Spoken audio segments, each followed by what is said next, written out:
कळमनुरी विधानसभा क्षेत्रात मतदार पडताळणी आणि गणना प्रपत्र भरण्याच्या मोहिमेला आजपासून सुरुवात झाली आहे। 93% मतदारांचे मॅपिंग पूर्ण झालं असून उर्वरित मतदारांनी पुढे येऊन प्रक्रिया पूर्ण करावी असं आवाहन उपविभागीय अधिकारी प्रतीक्षा भुते यांनी केलंय। हिंगोली शहर पोलिसांनी अवैध वाळू वाहतुकीवर कारवाई करत 10 लाखांचा टिप्पर आणि 25,000ची वाळू जप्त केली आहे। या प्रकरणी 2 आरोपींना ताब्यातही घेण्यात आलाय। कारवाई पोलीस निरीक्षक गजेंद्र सिंग ठाकूर यांच्या मार्गदर्शनाखाली करण्यात आली आहे। जुने व्हिडिओ व्हायरल करण्यापेक्षा गद्दारीबाबत उत्तर द्या असा घणाघाती आरोप संदेश देशमुख यांनी खासदार नागेश पाटील आष्टीकर यांच्यावर केलाय। पुण्यश्लोक अहिल्यादेवी होळकर शेतकरी कर्जमाफी योजनेचा लाभ घेण्यासाठी शेतकऱ्यांनी तात्काळ अॅग्रीस्टॅक नोंदणी करावी असं आवाहन जिल्हाधिकारी राहुल गुप्ता यांनी केलंय।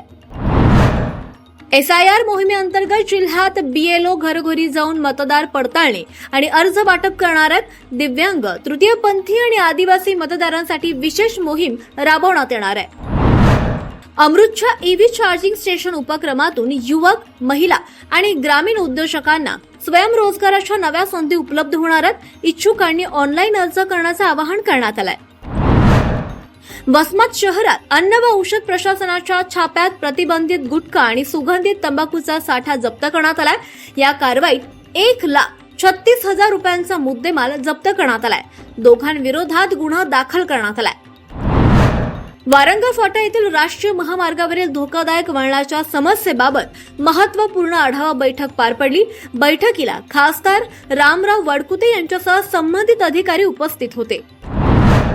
हिंगोली जिल्ह्यात जुलै महिना हा डेंग्यू प्रतिरोध महिना म्हणून साजरा केला जाणार आहे। नागरिकांनी डासांच्या उत्पत्ती स्थळांचा नायनाट करून या मोहिमेत सहभाग घ्यावा असं आवाहन जिल्हा हिवताप अधिकारी डॉक्टर गजानन चव्हाण यांनी केलंय।